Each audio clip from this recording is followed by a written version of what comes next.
Yeah, I told you, I think she was a little bit of a wild thing when she was younger. And she used to tell us that she loved to dance. My grandmother loved music. She played the accordion, and so did my dad. And in fact, they were in a band and they traveled when she was in Europe, when she was stationed in Germany with my grandfather, with the grandfather that I knew. Daddy had to take accordion lessons and he didn't really want to study the accordion, but he didn't have a choice. Grandma insisted that he do it, and the two of them played the accordion and they traveled all around Europe playing the accordion with this band. So that was really cool. So when she was younger, before she had my dad, apparently, she used to love to go to the clubs. And yeah, she was known to stand on top of the table and dance on top of the tables and just be a free spirit that she was. she, it's a good thing she wasn't raised in the 60s because she would have totally been a flower child. She was that kind of person. She was such a free spirit. We actually call her grandmother Ying, which is the Chinese word for grandmother on the father's side of the family. I call him Grandpa Foot. We, in our native language, in Hindi, we call them Dada and Dadi. My other grandmother would be Maman Bozorg, which is Persian for grandmother. Muchechu means old woman in Kinyarwanda. I called her Safta, which is a Hebrew word for grandma. Everybody called her Mamitita. We called her Mima and Dede. Grandma. Hi, I'm Steph. And I'm Robin. Welcome to Stories from Grandparents, the podcast where we share stories about and from grandparents. On today's episode, we have Anna. What are your thoughts on this episode, Robin? Anna was an ideal guest. She's someone who took her grandmother's stories and really used them to inform her life. There's lots of heartwarming stories and just deep wisdom that's passed on intergenerationally, and that's really part of what this podcast is all about.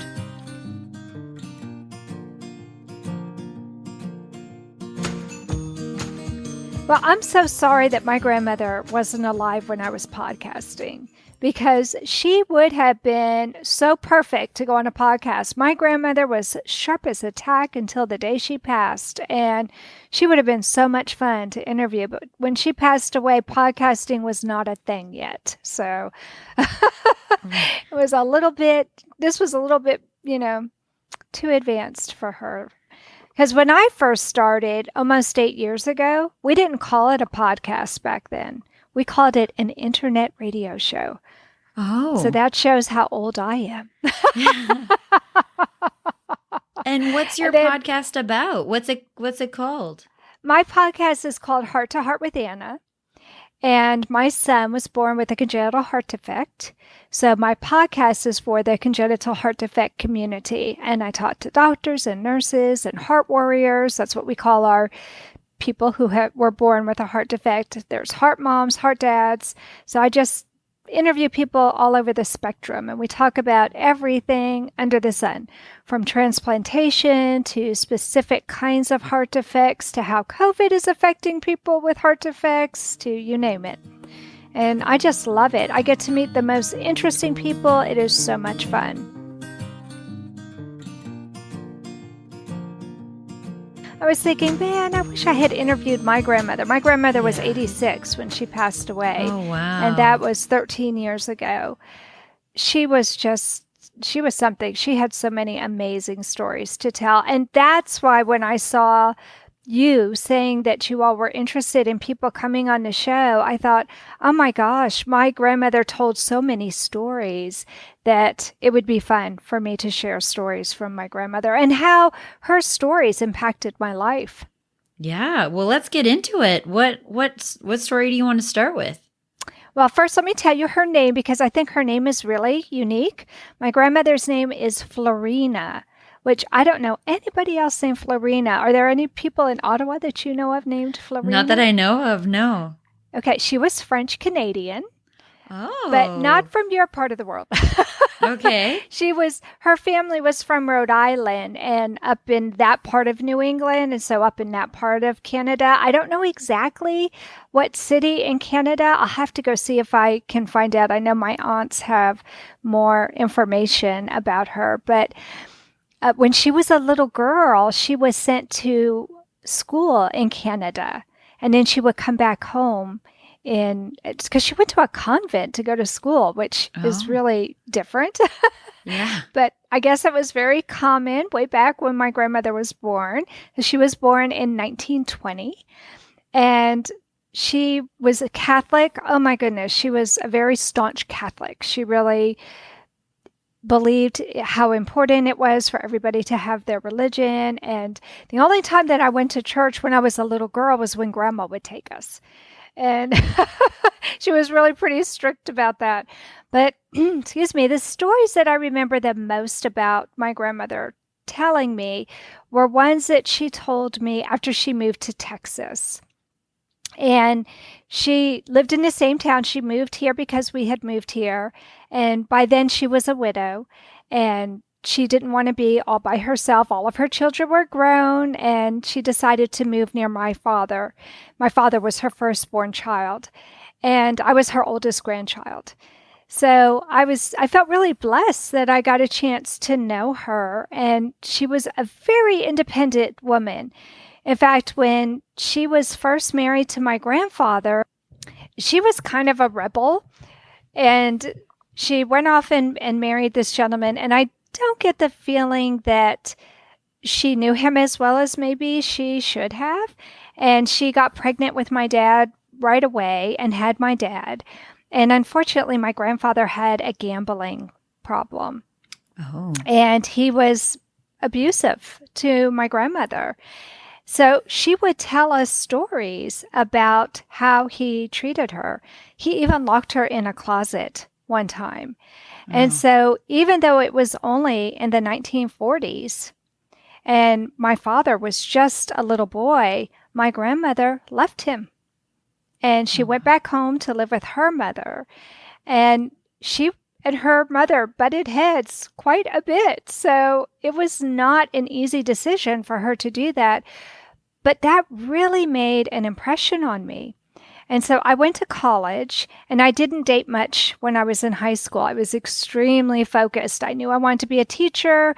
I didn't want to have a boyfriend and get married and let my dreams of being a teacher go by the wayside. That's also because of my grandmother. My grandmother used to tell stories when I was a little girl about how she was, when she was being raised, it wasn't common for girls to go to college. And it had always been her dream to be a French teacher. But she didn't get a chance to do that. But when she came to Texas, she actually got her associate's degree, even though she was much, much older.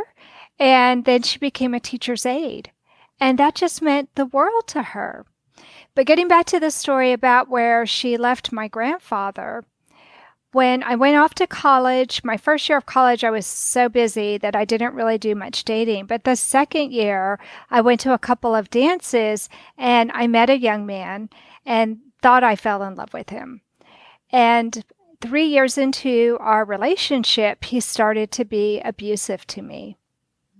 And at first, it was just little things, just him throwing his keys or breaking a bowl. But then he tried to throw me in a closet. And oh, I said, oh my gosh, this is my grandmother's story coming to life. I can't let this happen. And even though I thought I was in love with him, and even though I thought that I would marry him, we taught catechism classes together. We did everything together. We went to church together. I mean, I went and visited his family. He had visited my family. So I really thought that I would end up with him.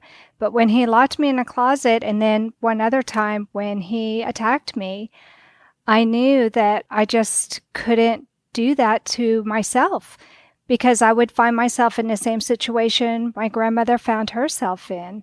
And so I broke it off with him. And it was so hard because I really believed I loved him.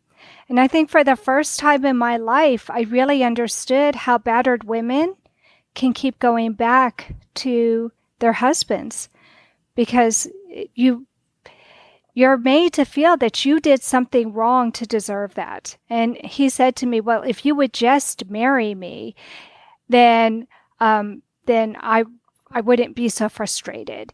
But I didn't want to marry him until I was done with my schooling. I had everything set out for myself. And a lot of it was because of my grandmother. I wanted to go to college. I wanted to get my degree and work for a whole year before I got married, because I saw with my grandmother that she got married, she had children, and it took her until she became a widow for her to recognize her dreams. I didn't want it to be like that for me. And so I was just really focused on what I was going to do.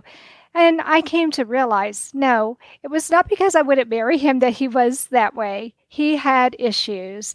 And I really made the best decision of my life by breaking up with him, because then I ended up marrying the man that I will celebrate being married to for 35 years in May. Oh, wow. Congratulations. Thank you. Yeah. Wow. What a story. The parallels. I guess like she would have still been around when that happened to you. Is that something you were able to talk to her about?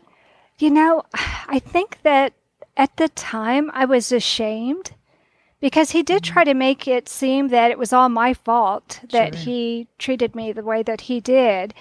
And I didn't really talk to her about it. The weird thing too, though, is that even though I dated him for 3 years, he was at my graduation for my bachelor's, and I brought him around my family, so everybody knew who he was. When I broke up with him, nobody in my family asked me about it. And I found that really strange. Now that I have grown children myself, if either of my sons were with a young woman for 3 years and then all of a sudden she wasn't around, I would be wanting to know why. Yeah. But for whatever reason, nobody in my family asked me about it. I ended up telling them years later, but nobody really asked me about it. I also think the expectation of communication back then, like I think about my mom's generation, there was just things you didn't, it's kind of a private life that people didn't talk about sometimes. And I know like when my mom and dad separated, and like my mom has 6 sisters and 2 brothers, and she didn't, like they've told me, your mom didn't even tell us when your dad moved out and stuff like that. And I thought that's so, how strange. Like her sister, I know she's close with her sisters, but it was just like something, and they didn't really ask and talk about it. And I feel like there's maybe just a kind of a private life that people didn't share about. But back to your story, you're so fortunate to have had a grandmother who did share that story with you. Yes.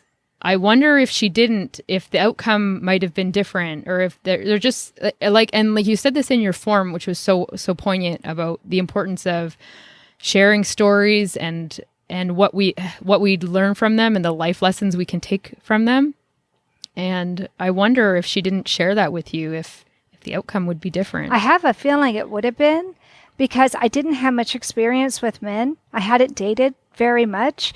And I just didn't really know much. I might have really been convinced that it was all my fault. And maybe I would have married him earlier to see if I could stop him from behaving badly, because I'm sure that I would have probably bought into it. I have a feeling I would have bought into it. But my grandmother was such a proponent of not being the victim. And she let me know she didn't do anything wrong. She didn't deserve that. And she wasn't going to take a chance that he would abuse my father. So that was really, really important to her, that my dad grow up unmolested, unafraid of his own father. And he actually had a good relationship with his father. He didn't remember his father ever doing anything wrong to his mother. And she was really, really good about letting my father see his extended family.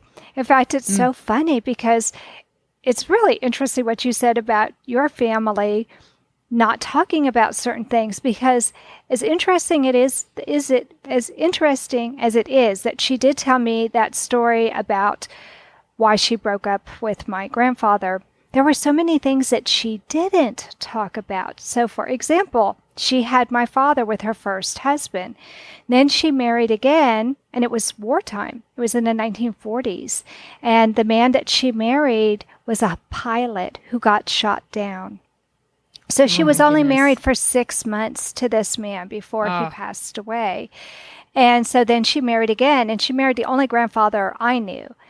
And she had 3 children with her third husband, but she didn't tell any of the children that my father was not their full blood brother until they got married.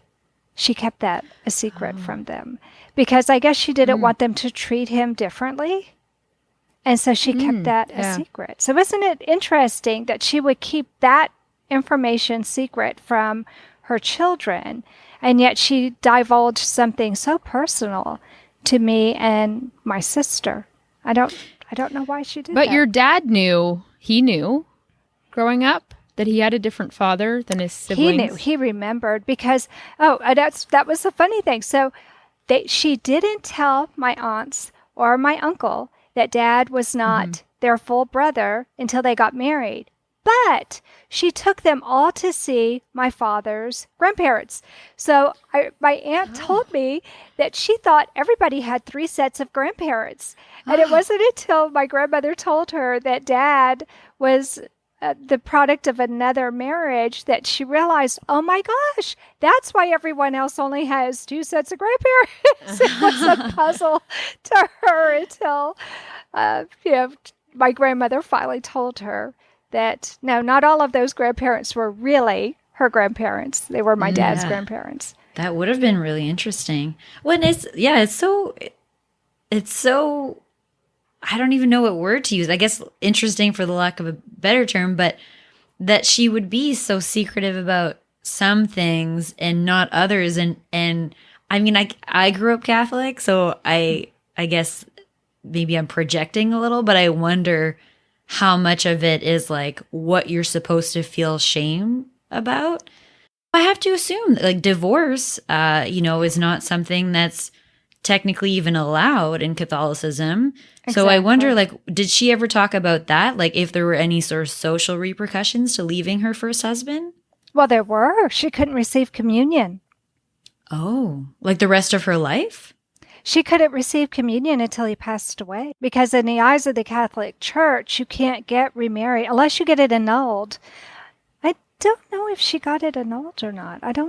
I remember hearing my parents talking. I don't remember her necessarily talking about it, but her religion was so important to her that I do remember there being talk about you can't receive communion as long as somebody that you're married to is still alive unless you get the marriage annulled. And back then, it was much harder to annul a marriage if there was a child. Yeah. If there wasn't a child, I think it was a lot easier. But with there being a baby, I think it would have made it a lot harder. Oh. Yeah, because you can't claim that it wasn't consummated, and that's one of the big reasons why you can get it annulled usually. But I think even so, just back to kind of how this impacted your life and your ability to have the strength to move on from your abusive relationship and what you had said about how you understood why it's hard for women. And like then to think about the other layers of and barriers your grandmother faced in the 40s, having a child. Yeah. Having all of that stigma, apart from probably religion, even I think just in general, like the stigma, and how is she going to support this child, and like we know now what's the complicating factors for a woman leaving an abusive relationship, just in terms of financial reasons and support reasons, apart from actually like being in love with this person who hurts you, and then think about how strong she must have been to be able to make that decision. She was such a strong person. And I know it was really, really hard for her as far as her pride to have to move back home with her mother. But my dad told me that he felt because his mother worked so much, he felt that his grandmother was more like his mother. And my mom told me that when my great-grandmother passed away, that it was the first time that she really saw my dad cry, and he told her, my mother just died. Oh, And it wasn't his wow. physical mother, it was his grandmother, but she's Yeah. the one who he revered as his mother. There's some funny stories with that too. Unfortunately, my mother was not approved of by his grandmother. And Oh, so he married my mother anyway. And then he went to see his grandmother with his new bride. But she did not want to accept my mother. And so waiting in her house was this woman, a French girl. So my mom didn't speak French. My mom was not French. And so that's why my grandmother did not approve of her. And so she had this French young lady waiting to have a date with my dad. And he was bringing his new bride to meet his grandmother. So what? my mother did not appreciate that very much. And she let me know she was not approved of by my great grandmother until she had me. And as Oh, soon as she had a baby, then all of a sudden my mother could do no wrong. However, she wasn't allowed to do anything for me when she visited my great grandmother. My great grandmother would swoop me out of her arms and she would feed me and she would diaper me and she would sing to me in French. And she said the world revolved around me when I was taken to visit my father's grandmother. So that was really a special memory. It was kind of funny for my mom to recount that. But yeah. she said she couldn't do anything, that my grandmother just held on to me and she kept saying, Bobby's baby, Bobby's baby. That's really So that was sweet. really special. I'm so sorry that she passed away before I have any real memories of her. She died when I was 3. Oh, yeah. So I should say I'm French Canadian and I'm from Eastern Canada. And so yeah, if you could find out like where your grandmother and like, you know, her parents and stuff were from, I would love that. But I am kind of curious like how it could be so important to your great grandmother that your father marry a French girl given that they were living in New England. Like where did she think that he would meet like a French girl? Well, you might think so, but I guess in the 1940s in Woonsocket, Rhode Island, there was a big pocket of French Canadians who had settled there and Italians. So the man that my grandmother married, his last name was Rossi. So it doesn't get much more Italian than that. And my grandmother's maiden Yeah. name was Blanchette. So it doesn't get much more French than that, right? Yeah. Yeah, so apparently there was not Yeah. a I dearth of French women for my grandmother to choose from for my dad, but my mother was from Texas. She was from Galveston. She was so far off from being the kind of woman that my great grandmother really wanted for my dad. Yeah, that's so funny. So how long did your dad live with your great grandmother? I'm not exactly sure. I think it was until my grandmother married her third husband, because I think even when she married the second husband, since he was away, he got sent away for the war so quickly, she just stayed with my great grandmother. But then I guess when he passed away, she was given some kind of widow's salary or some kind of money from the government. Hmm. And so I think either she moved out then or she waited until she got married to the third husband. But I know there's 11 years difference between my dad and his sister. So I think it was a significant amount of time. Daddy used to tell me stories about listening on the radio with his grandfather to the baseball games, and that was their favorite thing to do. And that they didn't have much money. Of course, it was right after the Depression, and he really wanted my dad to have a bicycle. And so he found an old used bicycle and he fixed it all up and painted it red for my dad and put a little horn on it. And he taught my dad how to ride a bike. So I got the impression that his grandparents just really went out of their way to give my dad a special childhood. And he had a very special relationship with both of them. I think one of the other stories that really affected me in growing up, or in my later teen years, was my grandmother did go back to school after she was a widow. And I remember her bringing her books over to our apartment. and my dad helping her with her schoolwork. My dad was a teacher, by the way, and my dad would help her with her schoolwork. And I remember her telling us how she had wanted to go to college before, but my grandfather, her third husband, was not going to have any of it. And so I told you she was strong-willed, right? So she went ahead and signed up for classes anyway. And he came home and he found her books, and he was irate that she had decided to sign up for classes anyway. So we took all of her books and papers and threw them in the fireplace. Oh, no. How heartbreaking. So after he passed away, one of the first things that she did was sign up for classes at the junior college, and she got her associate's degree. But I remember her coming over and practicing giving speeches for when she would have to do a presentation at class, and her telling me, all of the teachers are younger than me. They're like your daddy's age. She said, but that doesn't matter. You can go to school, you can do this, and you need to get an education. She was very, very pro-education, because she said, then that can give you the freedom to do what you want to do, and you can make a difference in the world. And she really believed that that was important. So when I went off to college, my dad was just a teacher. My mom was a stay-at-home mom. And so there wasn't money from my family for me to go to college. I was having to do it all on my own. And I had gotten a scholarship.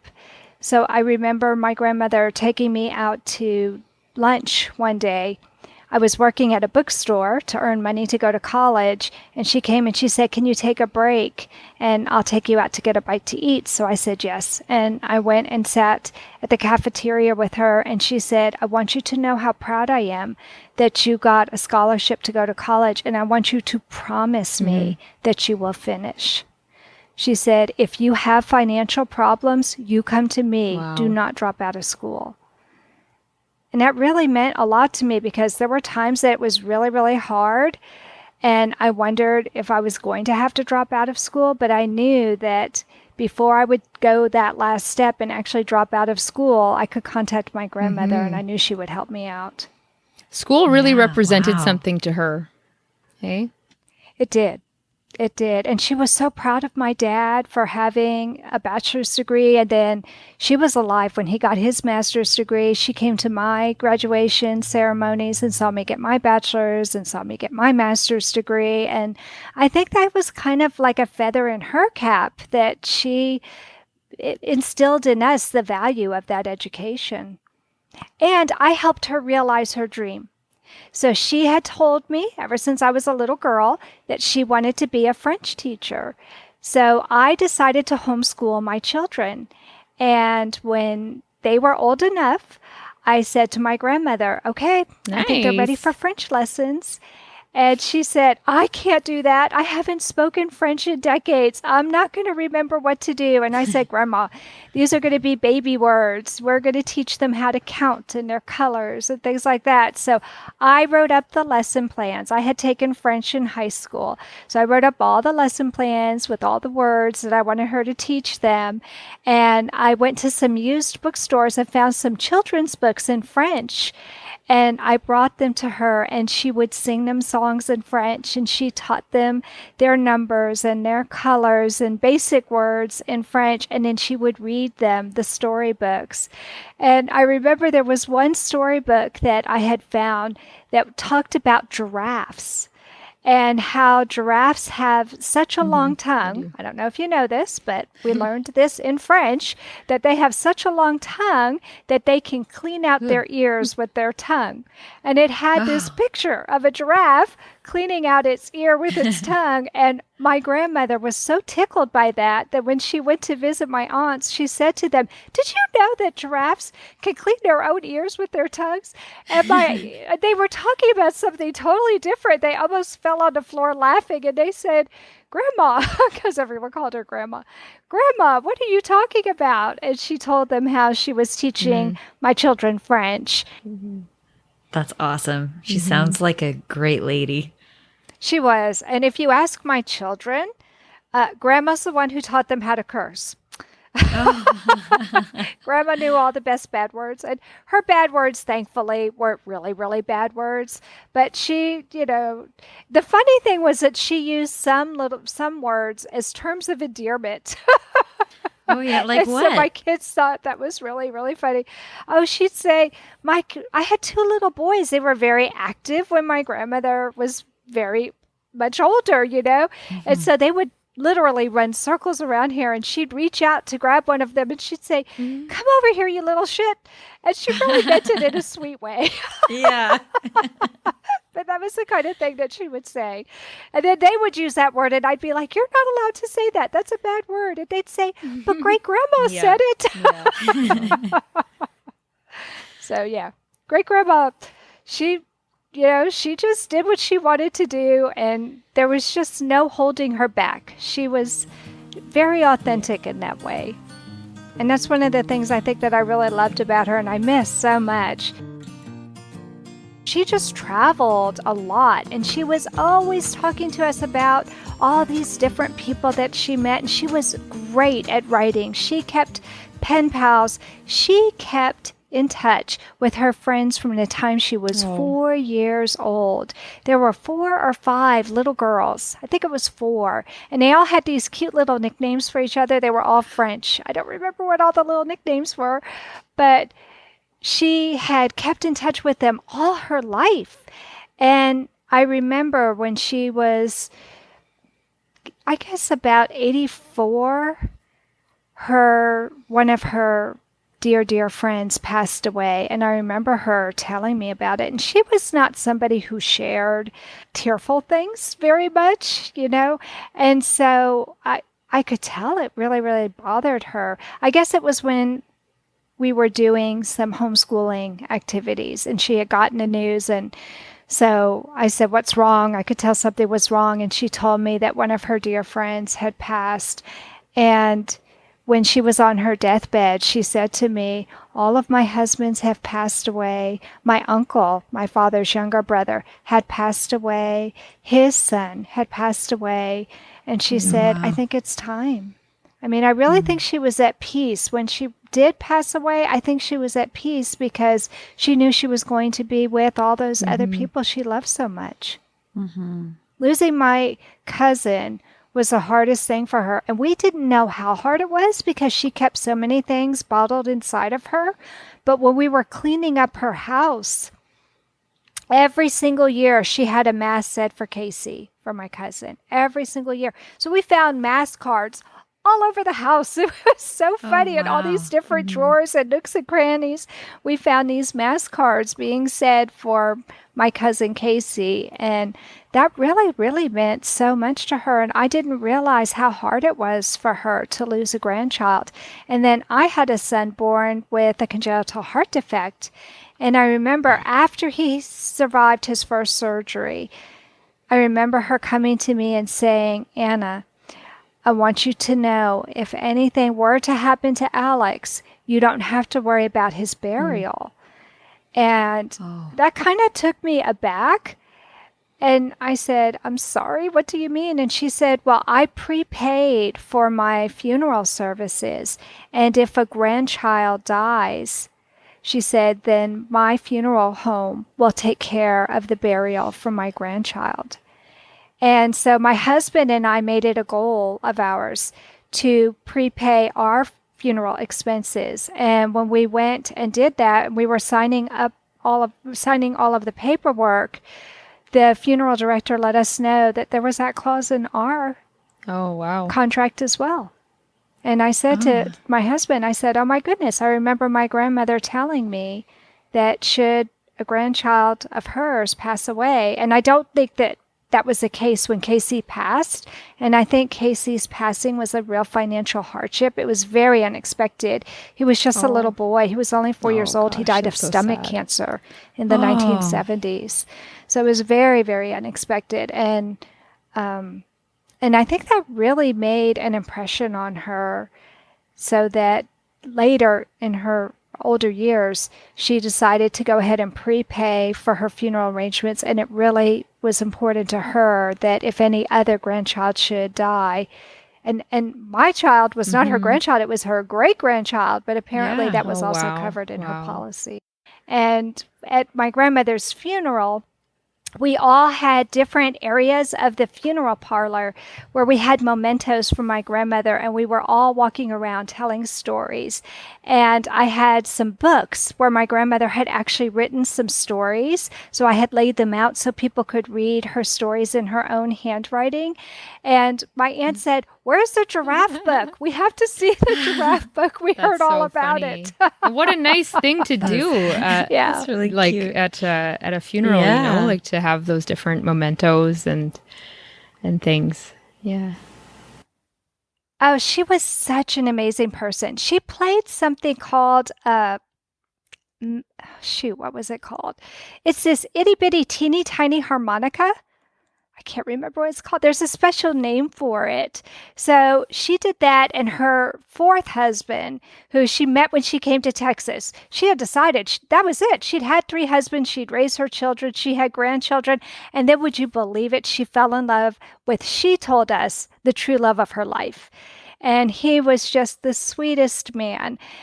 And he played the comb in an old-fashioned kind of band. He played the washboard and the comb, and she had her little, I think it's called a mouth harmonica. It's just this itty bitty tiny harmonica. And so we had her little harmonicas placed around, and she had 4 children. Each of her children had their own board where we all put pictures from our family. And then, like I said, we had tables where we had put out different mementos from her life so that we could all walk around and just remember the fun things that she did and the fun things that she said, because she was such a character. She would not have wanted us, we did cry, but she would not have wanted us to be sitting around weeping over her. She lived to be 86 years old. We were really lucky. She wasn't the kind of person who dissolved into dementia or Alzheimer's. She did have medical issues, of course, like everybody does as they get older. But thankfully, it was not with her mind. Her mind was still really, really sharp. And she loved to play games. And, I feel like the family did the right thing. We all came together. That would have meant a lot to her because family meant so much to her. And we shared food and we shared stories. And I think it was very healing for us to do that. We kind of needed that because she was the matriarch of the family. To lose her was huge. The one thing that I've learned being a grandmother, I've now lost my own mother. I've lost both my grandmothers, and it's so hard to lose those that you love. But if you remember their stories and you keep their name alive and you keep their memories alive, there's a little piece of them that is still out there and it's still present in the universe. And to me, that is just so, so important. Oh, that's beautiful. Embroider that on a pillow. I'll put it in my living room. That's beautiful. Okay. Thank you for listening to Stories from Grandparents. If you have any interest in submitting stories or if you want to participate on the podcast, please send us an email at storiesfromgrandparentspodcast@gmail.com. And don't forget to rate, review, and subscribe on Apple Podcasts, Spotify, or wherever you listen. It really helps us out.